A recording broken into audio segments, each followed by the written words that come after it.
So I've had this Oura Ring Gen 3 for just over 3 years now, and Oura has been getting a ton of buzz over their new Oura Ring Gen 4. And in this video, I just wanted to go over 10 things that you should know before you decide to buy or upgrade to this latest generation. First off, the Oura Ring Gen 4 has a slightly new design compared to the Gen 3, where it now has a full titanium redesign, which makes it a tad lighter and slightly thinner. It also now comes in 4 additional sizes for those who have smaller or larger fingers. Plus, the sensors on the interior part of the ring are more recessed, so you no longer have those 3 bumps that were on the original Gen 3.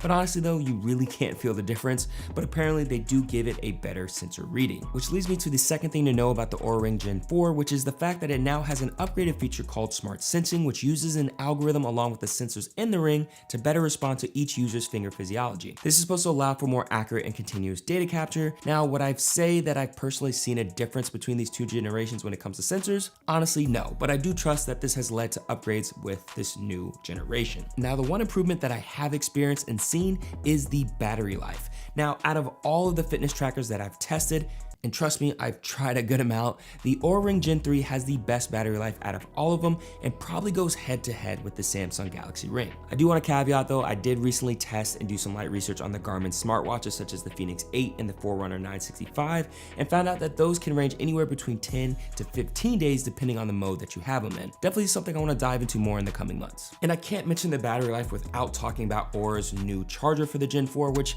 is a bummer to those who already have the Gen 3 version, as you won't be able to charge a Gen 4 with your older one. I do have mixed feelings about this new design, as I do think the Gen 4 charger has a more premium look and feel to it. However, I also prefer the slightly smaller form factor of the older Gen 3 one.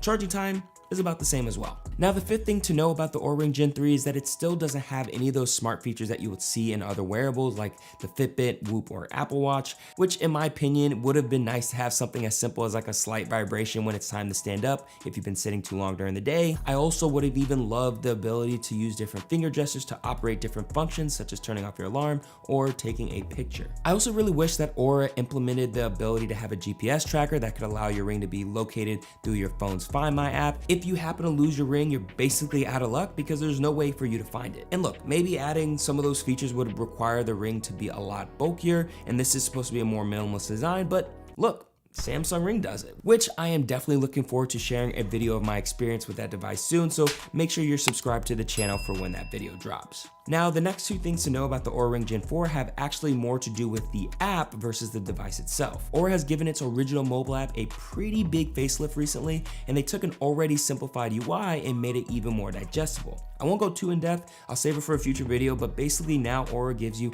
all your key health scores at the top of the homepage, so you can get a quick snapshot of all your important metrics for the day. You also now only have 3 main tabs to swap between, with the first being a tab that gives you a brief summary of your current readiness based off your sleep and previous 24 hours worth of activities.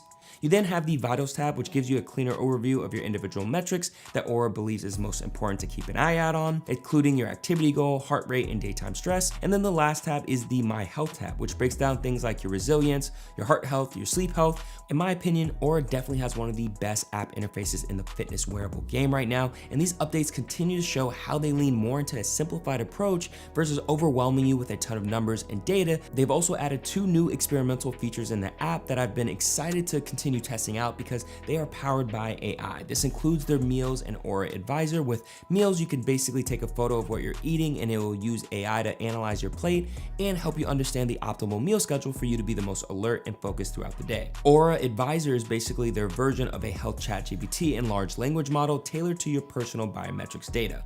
You can basically ask it any type of questions related to your overall health, and it'll take into account your recorded health data to provide answers and actionable advice to better improve your overall health and wellness. Both of these features are still in beta, but I think it's pretty cool to see how Oura is trying to think beyond just serving up the numbers on a screen, which most fitness trackers do nowadays. Now for number 8, it is a disappointing one.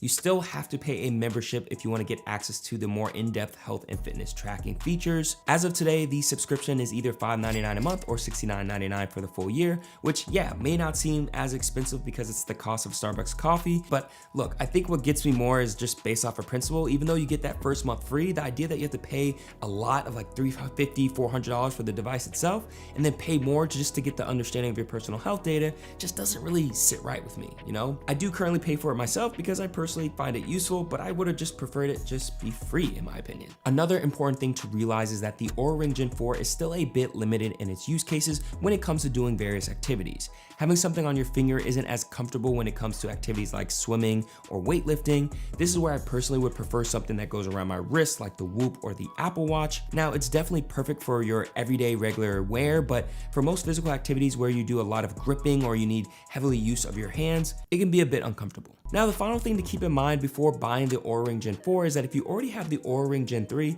I would really take some time and consider whether or not you should upgrade. Even though the upgraded sensors are nice, I don't know if it's worth spending the extra $400 just to get the current refinements, especially due to the fact that it's not like you can just trade in your old Oura Ring for a new one like an iPhone. And if you don't have either and you want to save some money, I'm pretty sure at the time of this video, many retailers are still selling the Gen 3 at a lower price until they run out of stock. So if you could find one, I think it's worth checking it out. Now, don't get me wrong, I think the Oura Ring Gen 4 is very impressive, and if you're in the market for one and you have the money, then just get the latest and greatest. I also just love the direction that Oura is heading in, and I think they have taken the wearable market by storm, and I'm excited to see what they have in store for their products and apps in the future. If you want to see a comparison of the Oura Ring and the Whoop, check this video out right here. If you want to see a more in-depth review video that I made on the Gen 3, click this video right here. As always, stay healthy, be happy, and embrace the hype.